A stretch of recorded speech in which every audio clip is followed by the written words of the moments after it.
Om Prithvi Shantirantariksagam Shantir Dyav Shantir Disha Shantiravantaram Disha Shantiragni Shantir Vayu Shantiraditya Shantish Chandrama Shantir Nakshatrani Shantirapa Shantiroshadaya Shantir Vanaspataya Shantir Gau Shantiraja Shantirashva Shantir Purusha Shantir Brahma Shantir Brahmana Shantir Shantireva Shanti Shantir Me Astu Shantihi. May there be peace on earth and in the sky. May there be peace in the water and in all directions. May there be peace in the plants, in the trees, and in animals. May there be peace in the hearts of all beings. May there be peace in everyone and in everything. Sarvetra sukhinas santu, sarve santu niramayaha, sarve bhadrani pashyantu, ma kaschit dukkha bhag bhavet, sarvastaratu durgani, sarvo bhadrani pashyatu, sarvas sadbuddhimapnotu, sarvas sarvatra nandatu. May all be happy and healthy. May all see what is good, and may no one experience misery. May all overcome their obstacles and acquire good tendencies. May people everywhere find joy and fulfillment.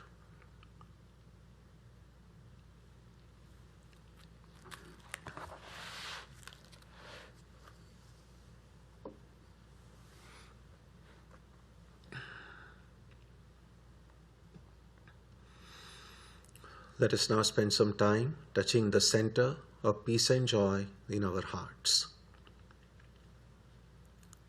A good way to begin the practice is to withdraw the scattered energies of the mind and bring them to rest on one point. That point can be our own breathing. Let us therefore practice breathing with awareness. As we breathe in, let us visualize that our body and mind are being filled with love, strength, and compassion. And as we breathe out, let us release all the stress and anxiety in our body and mind. Let us practice this way for a while.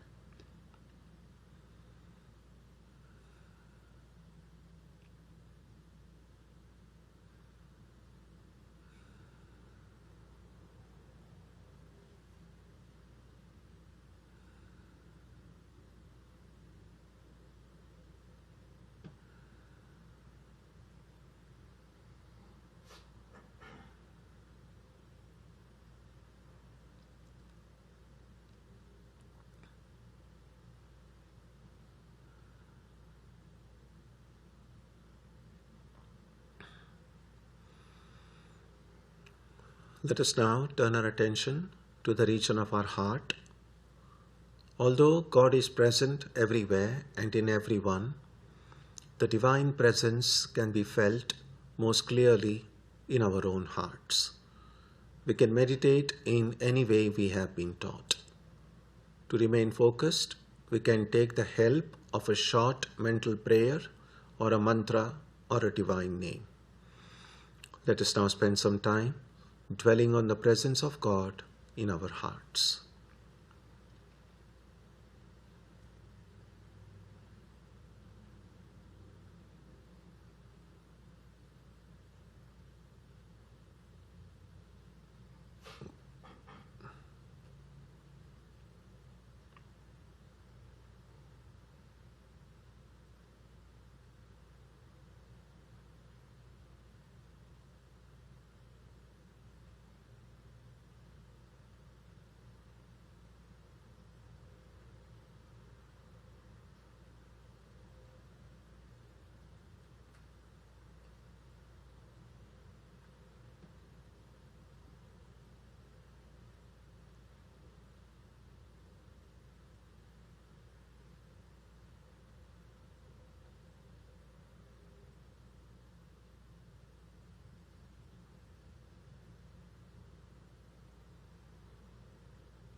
Om Asatoma Satkamaya Tamasoma Jyotirgamaya Mrityorma Amritam Gamaya Aviravirmaheti Rudrayatte Takshinam Mukham Te Namam Pahi Nityam.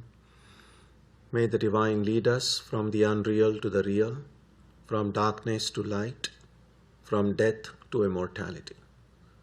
May the Divine Consciousness fill our hearts and protect us.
Today we go to a set of verses which are actually a meditation on Brahman, a meditation that the teacher offers the student.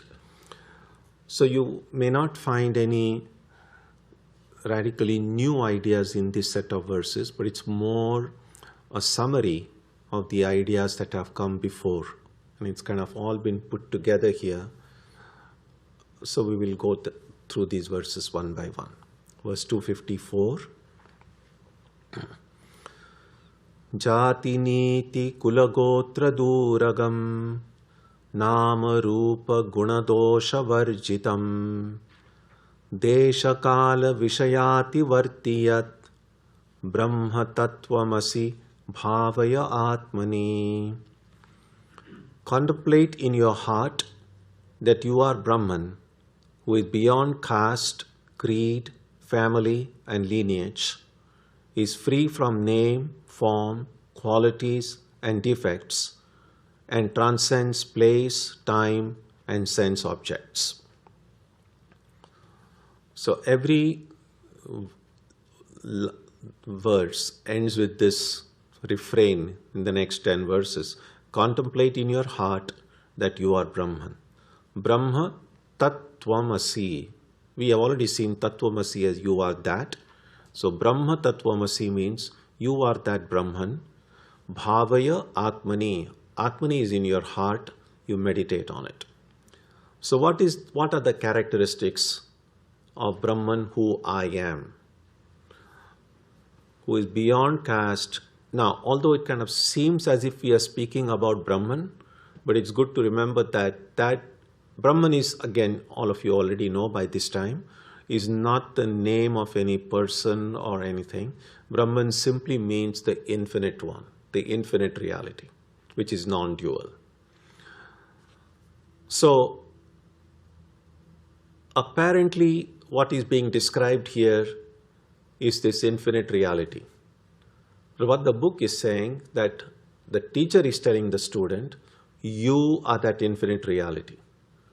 So when it says contemplate in your heart that you are Brahman, who is this? It might be helpful to just say, I am beyond caste, creed, family, and lineage. So what it means is that if one has any caste affiliations, and here, although only caste is mentioned, it includes class, it includes race. So whether it's caste, class, or race, and all of us have these different identities in life. And so what this means is, when I say I am beyond caste, class, or race, means, yes, At some level, I might carry these identities, but that's not my real identity. It's like someone might wear a certain colored cloth, for instance. Someday you wear a brown colored shirt, you could say. And so maybe as long as you are wearing that brown shirt, your identity is a person in a brown shirt. That's one identity. But you know that's not your intrinsic identity, because it adds fragile identity. You just remove your brown shirt and you're no longer a person with a brown shirt. So exactly in the same way, even if we might have caste, class, racial identities, they are as easy to discard or as easy to disown as just changing of our dress, changing of our clothes. Because all of these three, caste, creed, family, lineage, are relations that come through the body. Only when we are born do we belong to some family. Only when we are born do we have a certain caste or belong to a certain class or identify with a certain race or a certain lineage. Now, being born, birth, as understood in Vedanta, simply means taking up a body. That's it. And this is good to remember, because sometimes in talks about rebirth and reincarnation, when people speak about rebirth, they immediately think about being born here, in this little planet. But that's not what the theory of rebirth or reincarnation is. It simply means when one body goes away, then another body comes. And that body can come anywhere. So even when people, suppose somebody believes in heaven or hell, or believes in some other celestial worlds. So what does it mean to go to heaven or go to hell? Now clearly, these are conceived of as places. So how do we go to heaven? I mean, sometimes in popular story, there is the pearly gates and you kind of walk into it and St. Peter welcomes you. You have all these kind of stories there. But so long as you don't ask too many questions, the stories are fine. But once you start asking questions, in what form do I enter those gates, if indeed there is some gate to heaven? So, in order to go to heaven or anywhere after death, we have to be born there. Because our body, this body that we have now, death really means this body has become non-functional. After us, somebody or the other is going to cremate this body or bury it. So this body is not going with me, if at all I am going anywhere after death. And if I am to go to heaven or hell or wherever, and I have to be born there. In other words, I have to get some body there. Even if people see heaven as a place of enjoyment, even in order to enjoy in heaven, you need a body. There may be delicious food in heaven, but if I don't have a body, what am I going to do with it? If I have to suffer in hell, nobody wants to suffer. But if there is a hell and if there is this terrible suffering, what will be tortured if the body is not there? My body is already given up here. So they will give a fresh body in hell and then torture it. I just mention all this to show that birth, I mean, sometimes, just the other day, I was teaching a class, and this question came up about rebirth. And there is idea that there are certain traditions which believe in rebirth. Many of the Eastern traditions, Hinduism, Buddhism, Jainism, there is a concept of rebirth there. While many of the Abrahamic traditions don't believe in rebirth. And so there is this one life theory or many lives theories. And I was thinking, if someone were to ask that question to me, do you believe in rebirth? It would be very difficult for me to answer that question, yes or no. Because it's possible to answer that question either with a yes or with a no.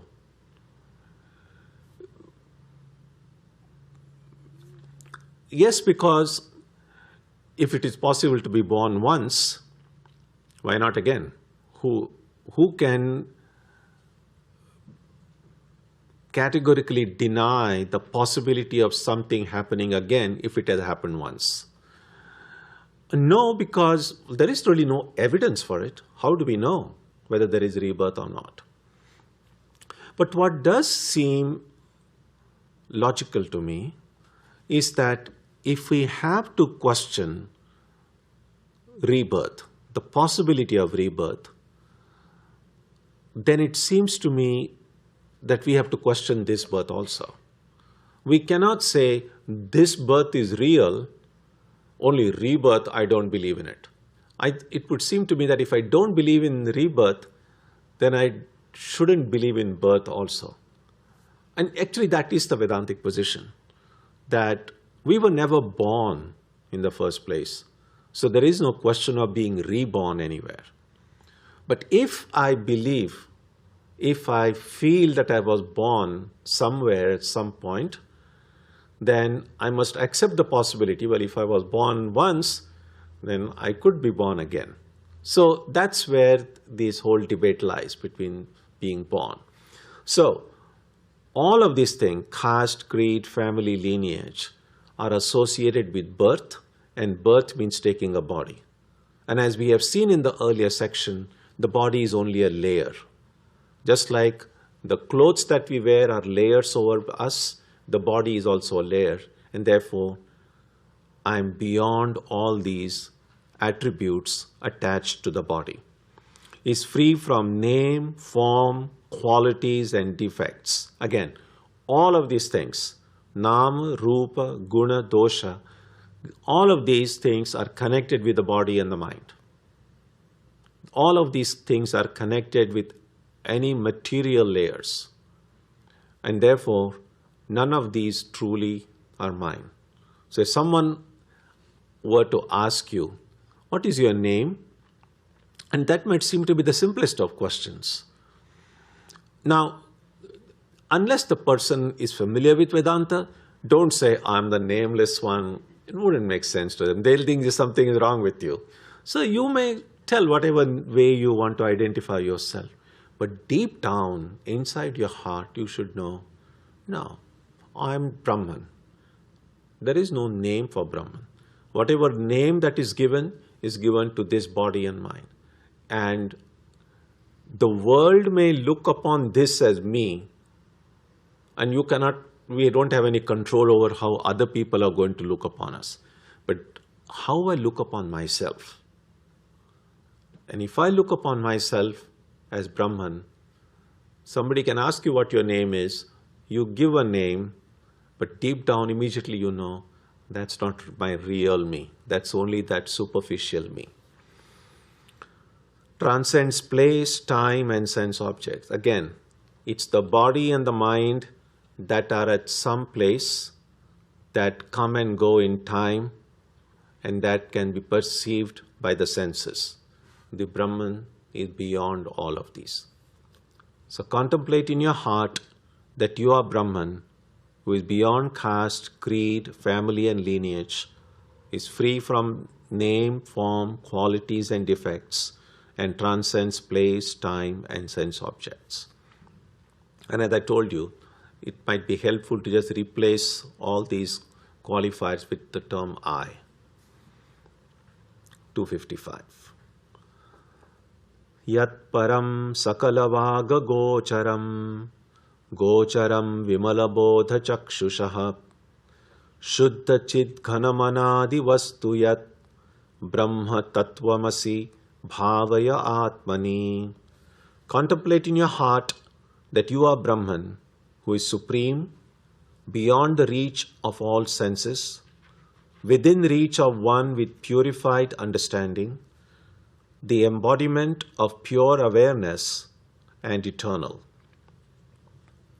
So this is what we meditate on, that I am supreme.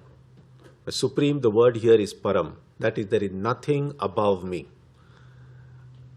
there are things in the material world, there are hierarchies. There is something above, something below, something heavier, something lighter, something older, something newer, and all these gradations exist with material entities. But I am the infinite one, I am the supreme one.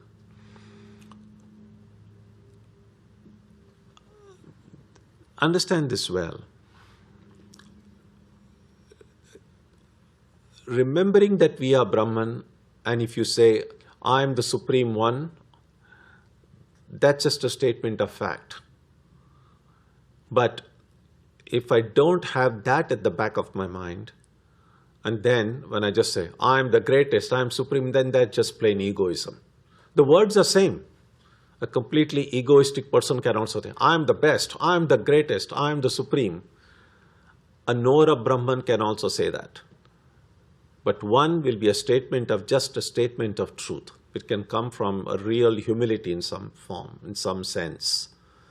While the other is just vain, vanity. And so we have to understand it in those, that keep that at the back of the mind. I am beyond the reach of all senses. It's very easy. I am within the reach of one with purified understanding. Vimala bodha chakshushaha. The word actually, literally, if you go, it's chakshushaha. Chakshu in literal terms really mean the eyes. But the eyes are often used in these texts as representing all the senses. So, what does it mean of purified understanding? And we have seen this on earlier occasions as well, that we are all endowed with the intellect, and there is some amount of understanding every one of us has. Generally, in a normal course, with age, our understanding improves. And that's generally, we use the word maturity. What does maturity mean? That I'm able to understand things more clearly, more deeply, more profoundly. But it might seem as if this is just a function of age, but it is not so. It's not that everyone acquires the same amount of maturity as they grow older. So it's possible to grow physically older and yet not develop that maturity. Now, there is such a thing as a spiritual maturity. Now, spiritual maturity comes through this purified understanding. What are the things required to purify our understanding? What does purification mean here? What it means is that when I try to understand something with a mind which is free from any ambition, free from any desire, free from any of these traits that cloud the lens of the mind. Things like anger, hatred, jealousy, envy. The more I have these, that understanding is there, but it won't be purified. Now, if it's not purified, that understanding can often become a misunderstanding. Suppose, it's a little bit like this. When we read texts like these, if we don't understand what we are reading, that's bad, but not so bad. It's like, well, I don't understand it. But if I read this and I feel I have understood it, but actually I'm misunderstanding it, that's really dangerous. Because that time we are in our own la-la land thinking, oh, I know all this, I understand all this, but actually it's a completely distorted understanding. And so we have to be, humility is very important. There is a saying in Sanskrit, vidya dadati vinayam, that true knowledge bestows humility. People who know, people who really know, are always humble. If there is this pride of scholarship, pride of vanity, I know everything, that means really I don't know. because if it produces any vanity, then that cannot be true knowledge. So purified understanding can come through living an ethical, moral life, free from any of these negative traits. And as we have seen, one of the first prayers that was taught in ancient times was the Gayatri prayer.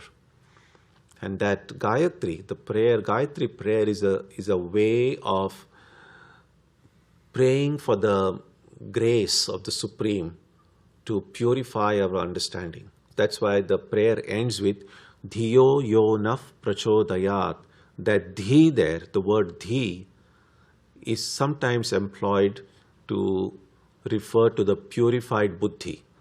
So the purified buddhi sometimes gets called as simply dhi, or sometimes also called as medha. There are all these different terms that are used in the book. So, although, and the trick is this, Brahman cannot be reached, cannot be understood, cannot be grasped by the mind and the senses, because it is beyond, it's transcendent. On the other hand, we don't have anything else. We just have the mind. I mean, it's understandable, clearly, you cannot grasp the Brahman with your body. Okay. But what about the mind? If I cannot do it with the mind as well, then it's impossible to do it. And so, the second point says, beyond the reach of all senses, and it includes the mind there. So, beyond the reach of the mind, but is within reach of one with purified understanding. So there are these two passages that come in the Upanishad which seem mutually contradictory. In one place we are told Brahman, or that highest reality, cannot be reached by the mind. Avang manasa gocharam. And then in another place in the Upanishad it is told Manasaivedam aptavyam. Manasa eva idam aptavyam. This highest reality can be reached only through the mind. Now, it just clearly seems mutually contradictory statements. So when we go to the commentators, then they point out that what the Upanishads mean is that highest reality can be reached through the word that is used in Sanskrit, su samskritena manasa, which means the mind that is purified. So a purified mind can take us to that highest reality. And that is why Ramakrishna said that pure mind, pure intellect, and pure Atman are one and the same thing. And so we have to keep that at the back of the mind.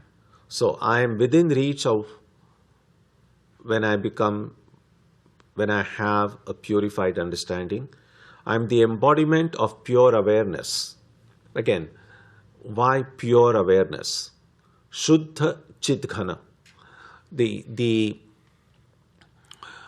awareness, as we commonly use that term, always seems to have a need for an object, in the sense that I can say, I'm aware of the chair, I'm aware of the table. So what does pure awareness mean is that it's awareness itself. Awareness which doesn't depend on any object, an object-less awareness. Sometimes the example of light may be helpful. None of us can see light. Although sometimes people say, I'm seeing light, we really cannot see light. What we do see are objects illumined by light. Light itself is beyond the reach of our senses, but we see objects illumined by light. Purified, pure awareness simply means light itself. Just as if there is an object, the light will illuminate, but the light doesn't depend on an object for its existence. Even if the object is not there, light can still exist. Awareness is like that.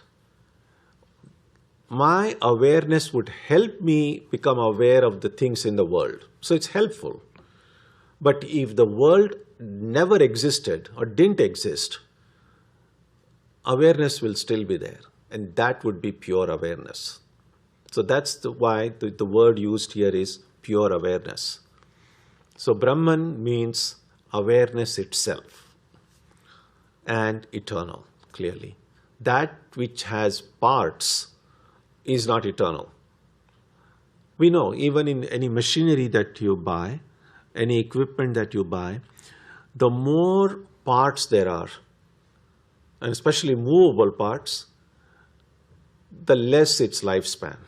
So formerly you had these hard drives in computers with a spinning wheel. They lasted, for years people have used them, but we know that they don't live eternally. Well, nothing lives eternally, but they tend to break down after some time. Then you have to get another hard drive.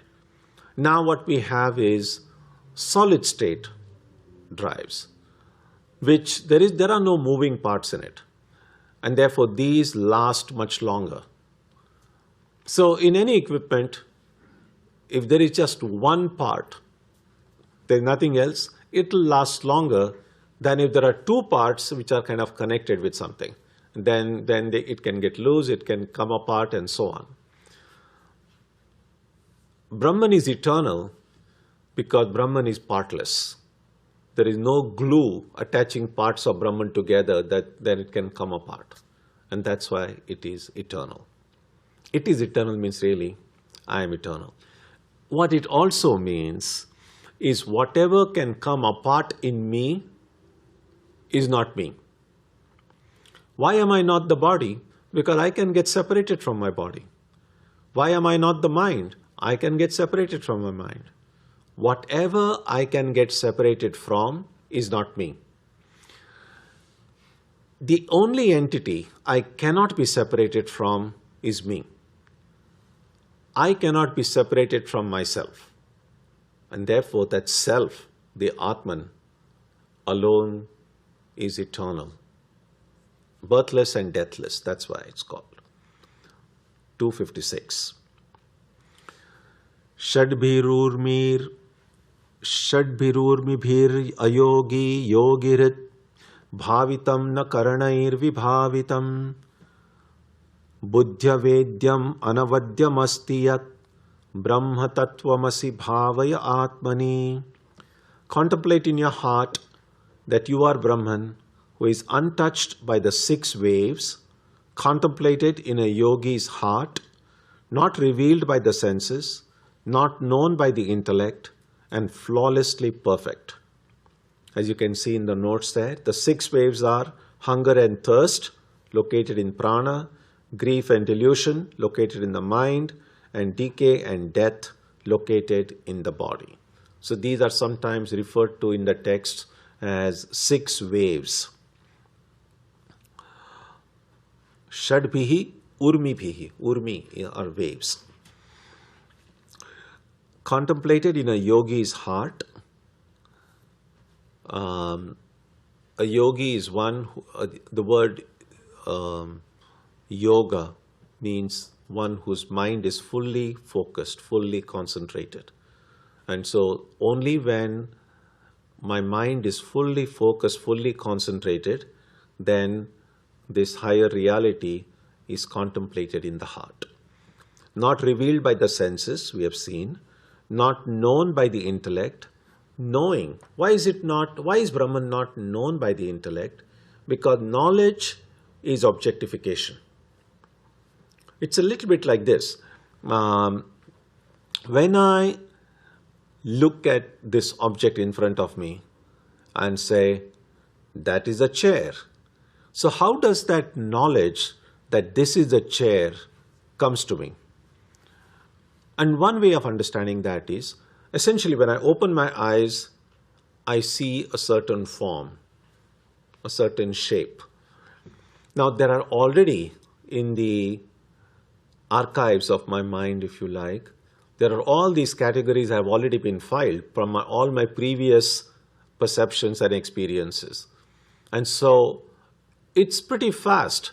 As soon as I see it, this form, this shape, the mind kind of scans all my previous impressions and says, yes, this form, this thing matches this particular form in my archive in this pigeonhole, and it's called a chair. I say, oh yes, now I know it's a chair. So that's how most of the knowledge, the so-called knowledge, occurs. We are just identifying, comparing it with our existing set of information available in the mind. If it matches some, we say, yes, I know it. It's possible that I may not be able to find a comparable match in my archive. And then I say, oh, what is that? I do not know it. And then I might even Google it, or a friend might come and say, oh, this is this object and this is what it is called. And then now that I've been informed what it is, another one pigeonhole is created. And the next time I see it, I'm able to compare it. So all of knowledge that we see is objectification. And therefore, Brahman can never be known, because Brahman can never be objectified. But that doesn't mean Brahman is unknowable. What it means is that in order for me to know anything, I can do it only in and through Brahman. Because all knowledge requires awareness, and Brahman is awareness. So while I cannot know Brahman as an object, because Brahman is the eternal subject, everything else, if it exists, can be known only in and through Brahman. And it's flawlessly perfect, because of course it is eternal. 257. Bhranti kalpita jagat kalashrayam swashrayam cha sarasat vilakshanam nishkalam nirupamana vadhiyat brahma tattvamasi bhavaya atmani. Contemplate in your heart that you are Brahman, with the support of all the parts of the universe imagined through delusion, its own support needing no other, distinct from the tangible and the intangible, without any parts and incomparable. The support of all the parts of the universe imagined through delusion. By support is meant, it's like this. When we go to see a movie, we see, all of us have seen movies and we know what happens. So there is a screen, and on screen, all these lights are projected, and then you see a story. You enjoy the story. You can enjoy the movie. Now, what is the support of that movie? A movie is an illusory world, an illusory story is created. I'm sitting comfortably in the movie house with popcorn in my hand and munching it and enjoying some story. All of it is really an illusion. Nothing is there. Only the screen is there really. But that screen is needed. The screen is the support of this illusion that is created before me. So similarly, this illusion of this entire creation, what is the support? What is the screen on which this 3D movie of the world is being projected? And that screen, that support is Brahman. Now we might say that the support of all this creation is Brahman, but what is the support of Brahman? And what the next point says is, Brahman is its own support. It doesn't need any other support. In the rope snake analogy, we can say the rope is the support of the snake. If the rope were not there, then the snake couldn't exist. But the rope doesn't need any support for its own. Now here, of course, don't think about rope as an object. The rope doesn't need any other support in order to be a rope. That's the idea. Distinct from the tangible and the intangible. Again, that which is tangible is something that can be grasped by the senses. But there are many things which cannot be grasped by the senses. For instance, we can read about about Mars, what's happening on Mars right now. But I can't see it. I might see photographs of it, but my eyes cannot reach there. So there are things which are graspable by my senses, and there are things in the material world which are beyond the reach of my senses. Now this is distinct from both of them. Without any parts, we saw that before, and incomparable because it is unique. Verse 258. Janmavritti parinatya pakshaya vyadhinashana vihinam avyayam vishvasrishtya vanaghata karanam brahma tattvamasi bhavaya atmani. Contemplate in your heart that you are Brahman, who is free from birth, growth, transformation, decay, disease and death. All of these are characteristics of the body. Immutable, avyayam, the cause of the universe's creation, preservation and dissolution. Vishwa srishti avavighata karanam. The cause of the universe creation, preservation and dissolution means, in order for me to be even aware that this world has been projected, it stays for some time and it is dissolved, I would never know it if I didn't have that awareness of it. So even in order to, the world may be illusory, but this illusion, just like a movie, that this illusion comes at some point, stays for some time in my consciousness and then disappears. Even these three, its creation, preservation and destruction, I would not be aware of if I didn't have awareness clearly. And therefore, Brahman is the cause of all these three. 259. Astabheda manapasta lakshanam nistaranga jalarashi nischalam nityamuktam avibhakta murtiyat brahma tattvamasi bhavaya atmani. Contemplate in your heart that you are Brahman, who is free from all distinctions, of indestructible nature, immovable like an ocean without waves, eternally free and indivisible. Free from all distinctions. So what does it mean that I am free from all distinctions?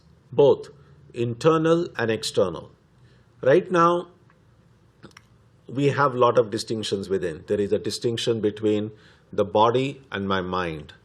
In the mind, there is a distinction between the conscious mind and the unconscious mind. In the body itself, I can distinguish all different parts, hands and legs and eyes and ears and so on. We are just filled with all these distinct entities. But in reality, I am free from distinctions. In other words, whatever in my so-called me has distinctions, that's not me.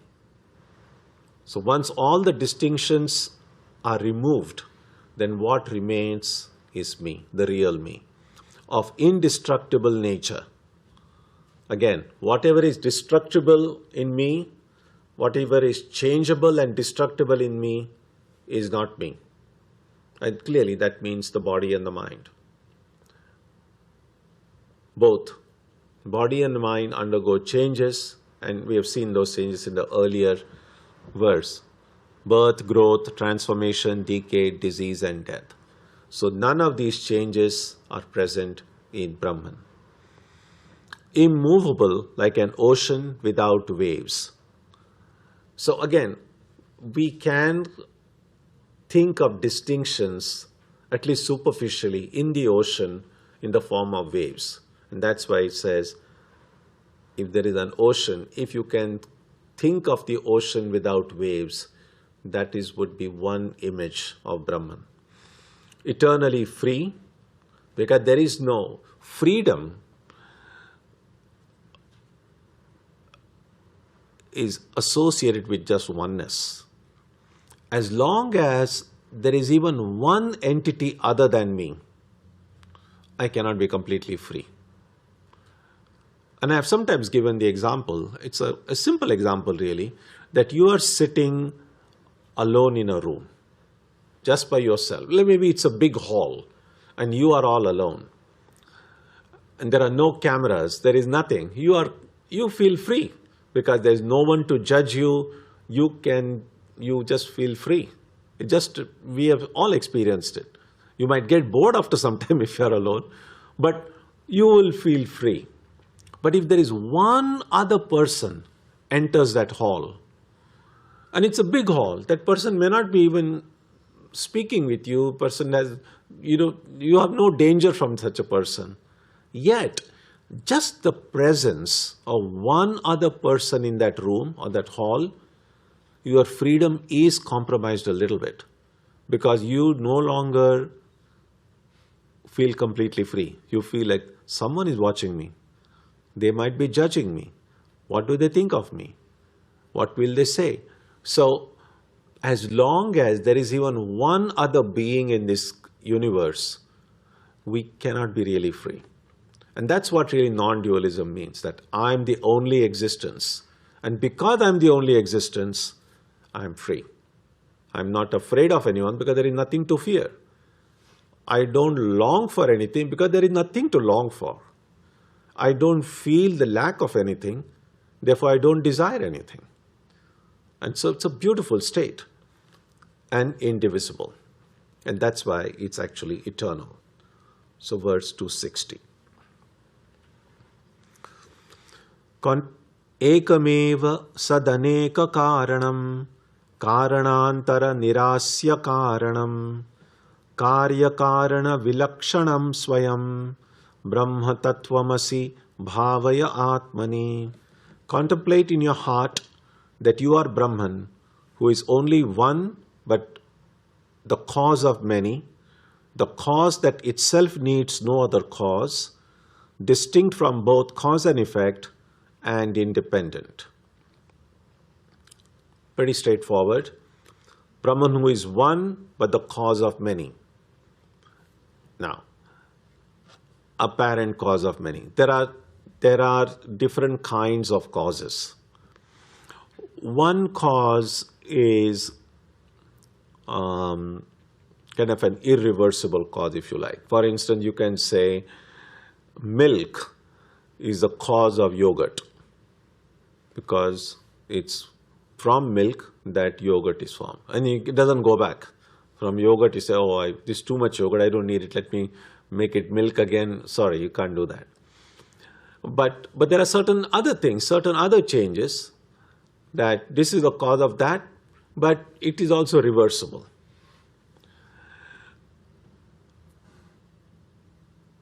Then there are certain other causes where they are called sometimes a vivarta, that is an apparent cause. And think about rope and the snake. That's the example we use very often. You could say that what is really the cause of the snake? What has caused the snake? Now, in one form, you could say there are really two ways of looking at it. And this, I don't think we have asked this question before. How did the snake come? What is the cause of that snake? And then two ways of understanding that would be, clearly, visibly, the rope is the cause of that snake. Because if there were no rope, there would be no snake. So, the presence of the rope makes the presence of the snake possible. The absence of the rope, there is no snake. Therefore, rope is the cause of that snake. But the rope is called the apparent cause in the sense that nothing is changing in the rope. Even when I see the snake, the rope is still the rope. It's just my wrong perception that causes it. And so the other cause of that snake is my ignorance of the rope is the cause of that snake. So that is a transformational cause. So what they say is that my ignorance of the rope transforms itself into the snake, while the rope itself is only an apparitional cause. There is no transformation occurring in the rope. Now, if you can transpose that example to our own selves, Brahman, who I am and who every one of you is, Brahman is the cause of this body-mind, just like the rope is the cause of the snake. My ignorance of Brahman, my ajnana or maya, is the direct cause of this body-mind. In other words, it's maya that transforms itself actually into the body and mind. Well, Brahman itself remains unchanged all through, just like the rope remains unchanged all through. And that is what is meant by saying only one but the cause of many. The cause that itself needs no other cause, distinct from both cause and effect. Ultimately, Brahman is neither the cause nor the effect. All of these things are just illusory and independent.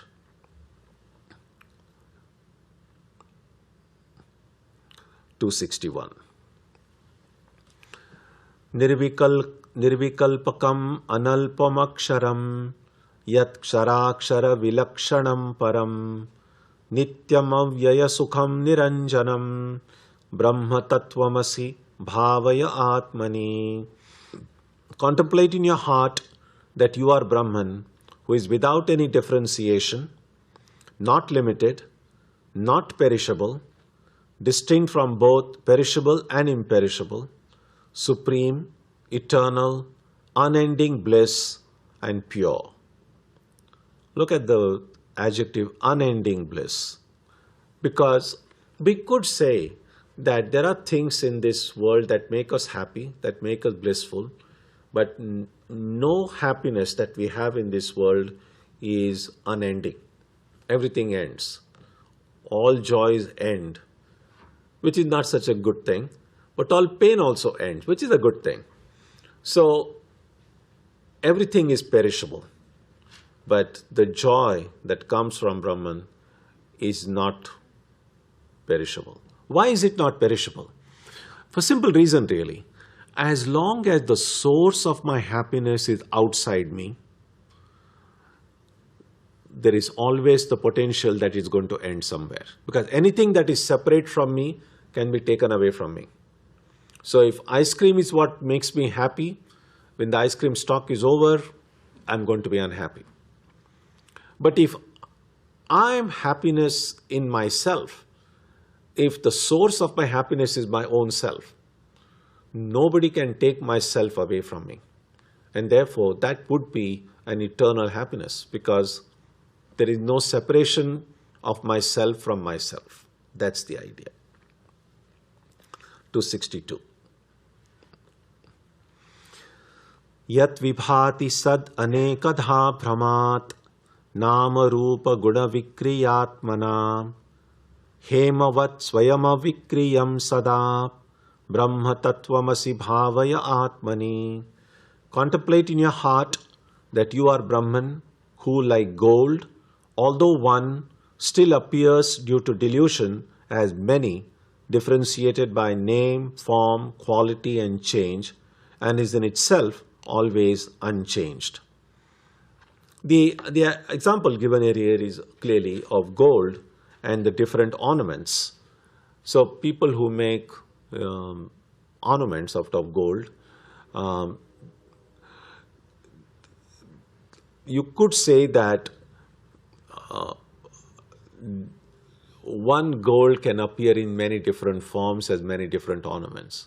But the only reality in all of these different ornaments is the gold. So similarly, is this one reality which we create distinctions within this one reality on basis on name and form and so on. It's like one big ocean, and I then say, oh, that's a wave, that's a different wave. I create this distinction, but really all along it's just this one undivided ocean. Therefore, which itself remains always unchanged. 263. Yat chakasti anaparam parat param pratyageka rasamatma lakshanam satya chit sukam anantam avyayam brahma tattvamasi bhavaya atmani. Contemplate in your heart that you are Brahman, who shines as one beyond whom there is nothing, one beyond Maya, the innermost essence, the true self, of the nature of being, consciousness and bliss, infinite and immutable. And finally, 264. Uktamartha mimamatmani swayam bhavayet pratita yukti bhirdhiya samshayadi rahitam karambuvat tena tattva nigamo bhavishyati. The truth just described in all these verses that we read today should be contemplated in the heart with the help of right reasoning. It will lead to the realization of the truth which is free from doubt, etc., like water in the palm of one's hand. Look at the note, that will be helpful. The right reasoning is the reasoning based on the insights in the Upanishads. The obstacles to the realization include doubt, called samshaya or asambhavana, and contrary thoughts, viparita bhavana. Seeing water in the palm of my hand keeps me free from doubt as well as contrary thoughts. So this is one example sometimes that is given. Sometimes they speak about water in the palm of my hand or a flower in my hand. So just like whatever is in the palm of my hand, I can see very clearly. With equal clarity, I will know that I am the Infinite One, I am Brahman, when I apply right understanding. And the right understanding means understanding which is free from doubt and free from contrary thoughts. So, these verses, 253 to 263, 253 or 254? 254. So 254 to 263 may be really useful. If you find it helpful, maybe you could just read them through once a day or once a week, whatever way suits you. Because this summarizes these 10 verses, summarize the true nature of Brahman. And as I said, if it is helpful, you can simply substitute. Instead of saying, contemplate in your heart that you are Brahman who is beyond caste, creed, etc. When you read it, you can simply read it this way. I am beyond caste, creed, family and lineage. I am free from name, form. I transcend place, time and sense objects. And then remember that that I is really the I of Brahman. So these are very useful, very powerful verses to remind ourselves of our true nature as Brahman. So we'll stop here today. If you have any thoughts, ideas, comments, questions, feel free to ask.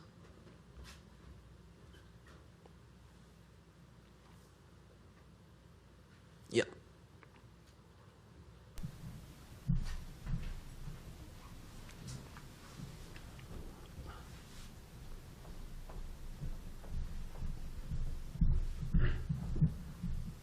Hari Om Swamiji.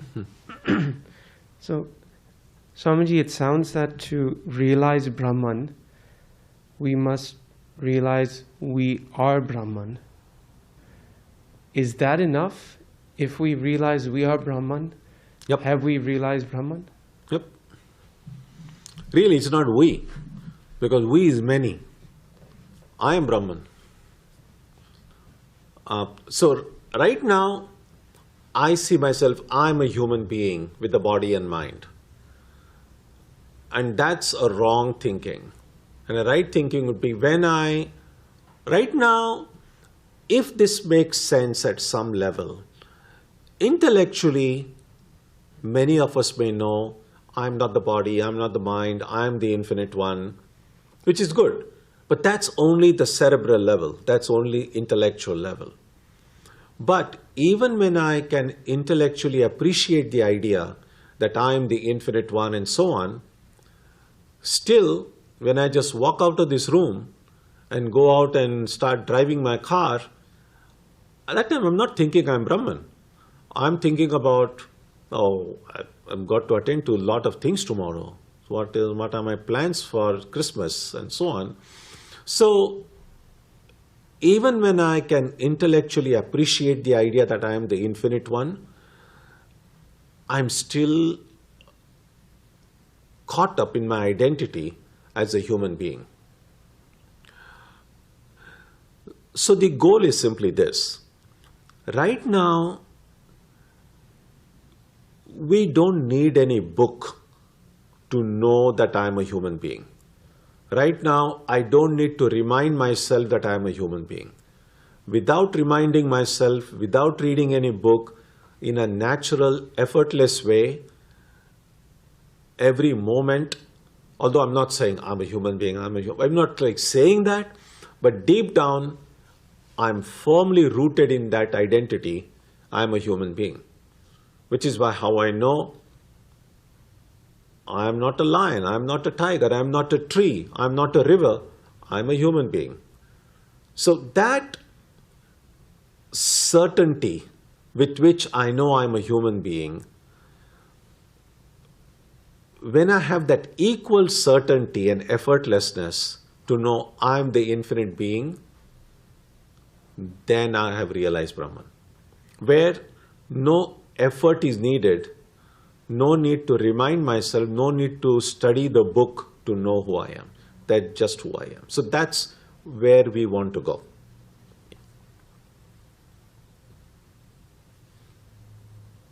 Yes? Yeah.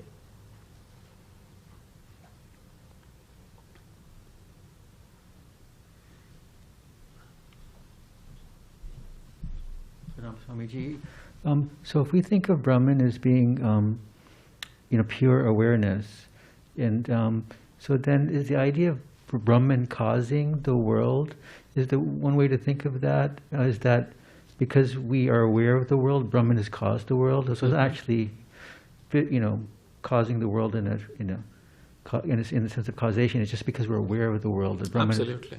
Yep.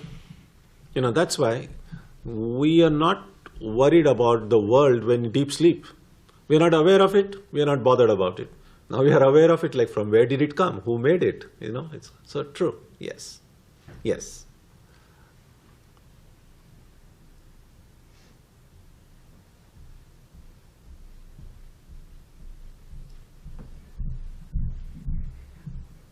Swamiji, if Atman is my true nature, then I can't be ignorant. How Atman can be ignorant and knower in the same time? Because Atman... Yes, that's a good question. So,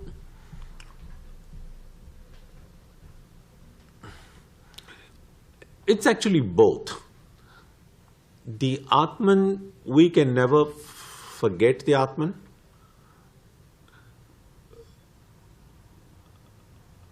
And yet, the Atman can appear itself as something else. So let me see how best to put it.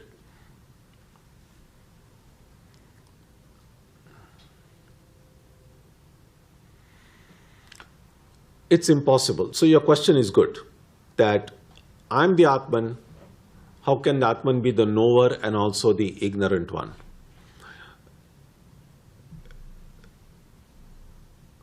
In reality, it cannot be like that. But in illusion, there is no logic in illusion. So the word Maya is sometimes used, and Maya really means that which makes the impossible seem possible. And so what has happened in the case of the Atman is that the Atman which is ever present, which nothing can hide, has as if become hidden. But it's not become hidden totally. A little bit of it is still visible. Because if the Atman were hidden totally, we wouldn't mistake it for anything else. It's a snake. If the snake were hidden totally, if there's a complete darkness, we wouldn't mistake it for, rope. If the rope were hidden totally, we wouldn't mistake it for a snake. So there has to be some little bit of light. So I can see a rope a little bit, but not very clearly. And then I mistake it for a snake. So that is what has happened to the Atman. The Atman is not totally hidden. Because if it were totally hidden, I could not mistake it for the body and mind. So a little bit of the Atman is still there, but most of it is gotten now distorted into this human figure. Now I become aware of my illusory human identity. Because of that little bit of that Atman's awareness is still, that light is still coming. Otherwise I would not even see my false self. Yeah, that's essentially. So we are kind of in the midst of light and darkness, where there is enough light for me to be able to see the darkness. If it was simply darkness, it's not so bad. But there is a change that is occurring. So it's not simply the ignorance of the rope, but it's also the projection of the snake. So it's not simply that I'm ignorant of the Atman, but in place of that, something else as if has taken its place, and that is the body and mind. Yeah, that's the issue. It's so, Maya is such, even to put it into words and explain it is so difficult, because we are trying to explain how something that has never happened has happened. That's the problem. That's why Zen masters sometimes say things which don't make sense, because it's all beyond logic in some form. Srikant, yeah.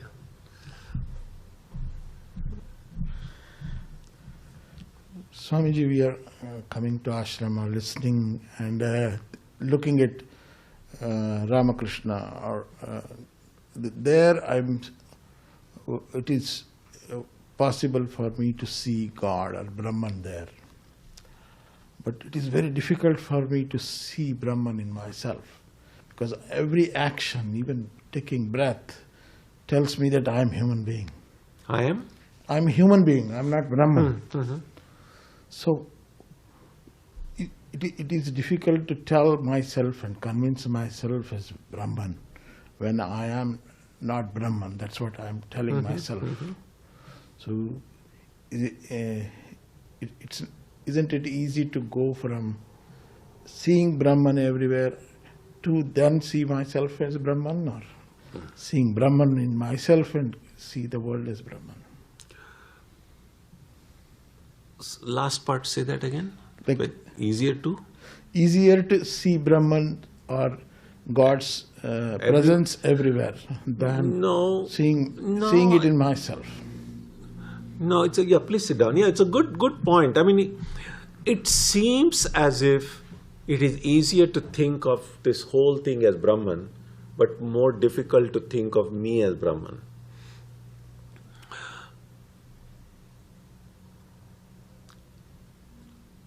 I agree. I understand from what you're saying. But what I do feel is that I will never succeed fully in seeing that all this is Brahman unless and until I'm able to see Brahman here. That is, our self-identity plays a role in how we perceive the world. For instance, Brahman is the only reality. I should have been seeing Brahman everywhere, but I'm really seeing human beings everywhere. Why am I seeing the human being in front of me and not Brahman? And the reason I'm seeing only human beings outside is because I'm seeing a human being inside. So what I see outside is directly related to what I see inside. Which is why, even in devotional language, sometimes people speak about God is the Father, God is the Mother, we are all God's children, this is one big global family. Beautiful ideas, nice ideas. But even after saying that, how much do we exactly remember as we go about our day-to-day activities? Oh, this is the child of God. I'm talking with the child of God. We don't. We might remember it for a few seconds or a minute, and then we just forget about it. Although that's true at one level. The reason I find it difficult to see everyone as children of God, because I don't see myself as a child of God. So how I see others is related to how I see myself. If I want to see the presence of the divine in others, in the hearts of others, then I must be able to see divine in my own heart. Now, it's not necessary that everyone should do this, clearly. Sri Ramakrishna said that if this ego is so difficult to root out, then he says, let this rascal ego remain as a servant. And that would be a useful way. So people who have a devotional temperament can therefore look upon the divine as my father or mother, and I am a child of God. Whichever way, a child of mother, a child of Ramakrishna, a child of Buddha, whichever way one might see it, a child of Krishna. But that would be a kind of a way to rise above this very petty ego here and connect ourselves to a transcendent reality through this way. So, while this is one meditation on Brahman, this is not being said that everyone has to do this. If some people find it useful, great. If you find it difficult, if you find that this is not the practice for you at this time, that's fine also, because there are many other options of doing it. Yeah. Okay, so we will stop here today. When we meet next week, we'll begin this new section called Non-Duality in Practice. So we begin with verse 265 when we meet next Wednesday. Om Jananim Saradam Devim Ramakrishnam Jagadgurum Padapadme Tayo Shritva Pranamami Muhur Muhuhu.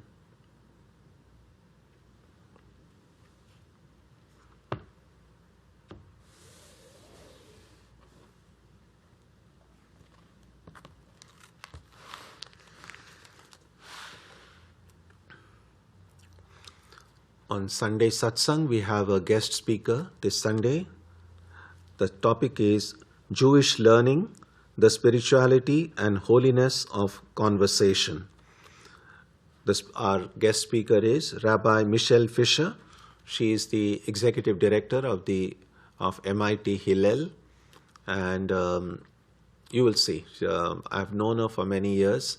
And this will be a very fascinating discussion. So all of you are welcome on Sunday. Next Wednesday we'll continue with this study. And on Saturday we'll have meditation as usual. Let's conclude with a prayer now.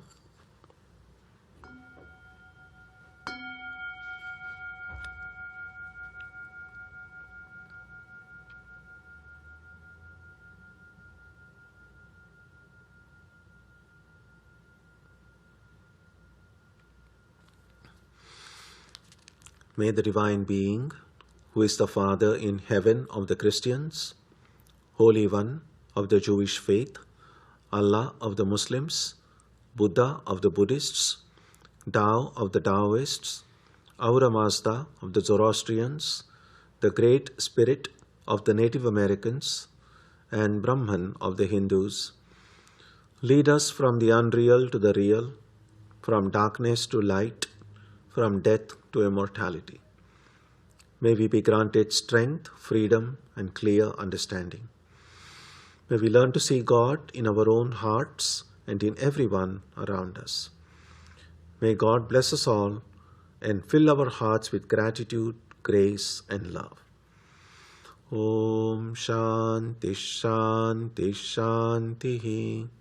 Peace, peace, peace be unto you.